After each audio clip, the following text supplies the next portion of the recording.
up, guys? I'm back with another video. This one is going to be another 92 Eureka Jack, GEC 92 Eureka Jack that I've added to the rotation.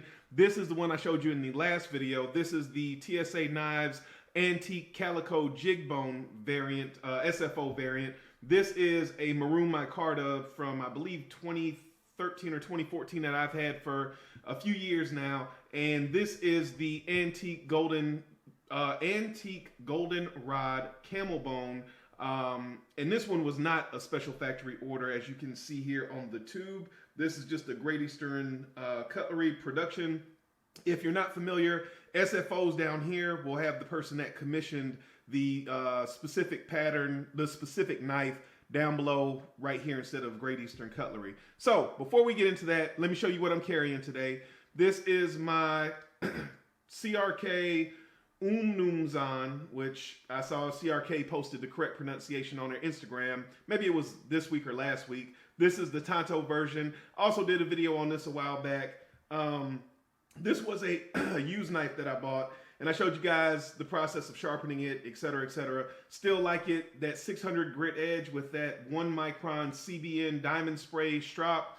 It still has kept a very crisp and aggressive apex on here.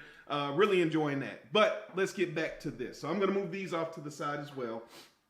We've got our typical GEC tube.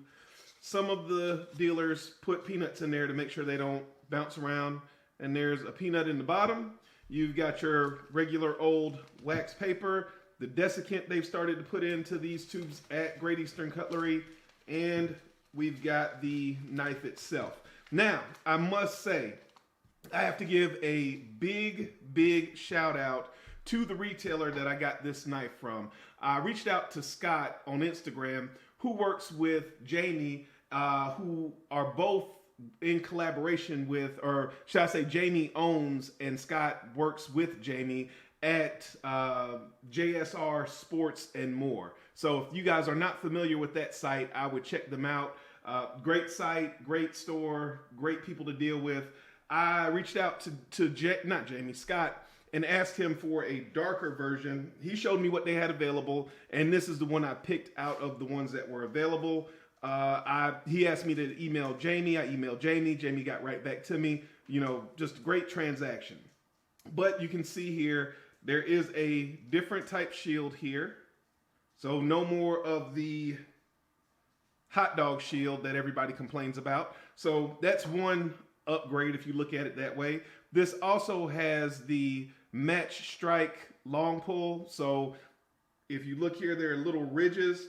And if you had strike anywhere matches back in the day, you know, you would strike it here. You can see here that there is a double line bolster.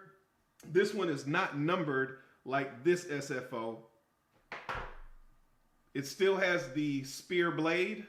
The spear is polished on this one. So this is a Northfield unexcelled trim, which I'm not necessarily a fan of, but hey, you know, it is what it is. It's got a half stop. Nice walk and talk. Let's look at that centering. Centering seems to be spot on.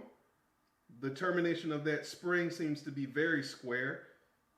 Same thing with the secondary. Centering seems to be very good. Let's check out the walk and talk. Half stop. Again, polished blade. Snaps open. Decent walk and talk. I would say that this secondary is probably maybe a 4.5, somewhere around there.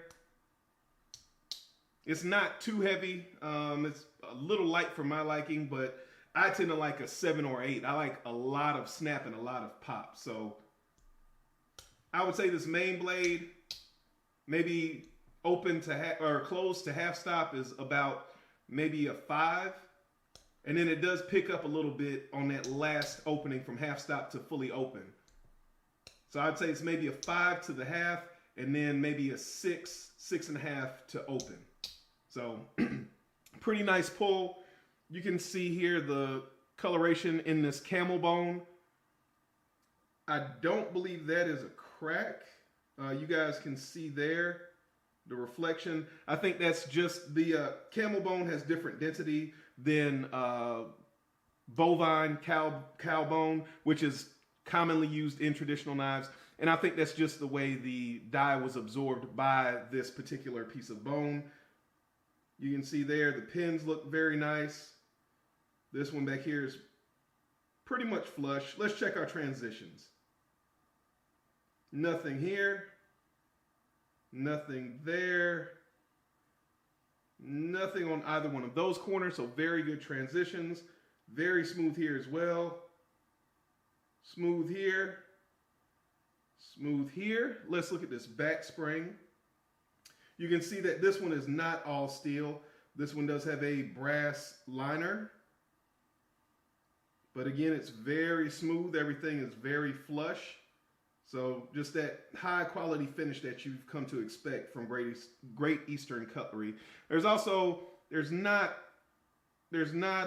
I don't feel anything. It feels very smooth between all of the layers, between the back springs, the liners, the covers, etc. So overall, a very, very solid knife. I'm pretty impressed with this knife. I don't know if I showed you the back. Hold on, let's slow down. Here's the back. Again, you can see that variance in how the die was absorbed. You can see it's not as dark here and here, but it is darker on this edge here, and it's darker down the middle. Now, some of that has to do with the way this is contoured and the shaping of the bone and then the buffing afterwards. Of course, the parts that are buffed and sanded the most or rounded the most are going to tend to be a little bit lighter, even on bovine, cow bone.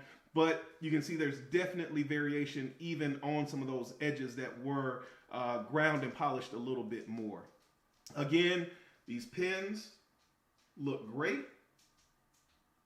I can't complain, guys. I'm pretty happy with this knife. I definitely think that this knife is going to replace this knife. Now, I do prefer the nail nick over the long pull, but, you know, all in all, I like this cover material better. I'm not huge on shield choices. It really doesn't matter to me a whole lot. I've had this conversation several times with many guys. When I look at a knife, the hot dog shield is not as interesting to me. However, I've never picked up a knife to use and looked at the shield. So, you know, you've got that. I'm going to edit this video a little bit differently than I usually do. I'm going to switch over to a new program. So the production value hopefully will increase. You guys let me know what you think about that. I appreciate you guys watching today. Have a wonderful Saturday. Remember, a lazy man carries a dull knife.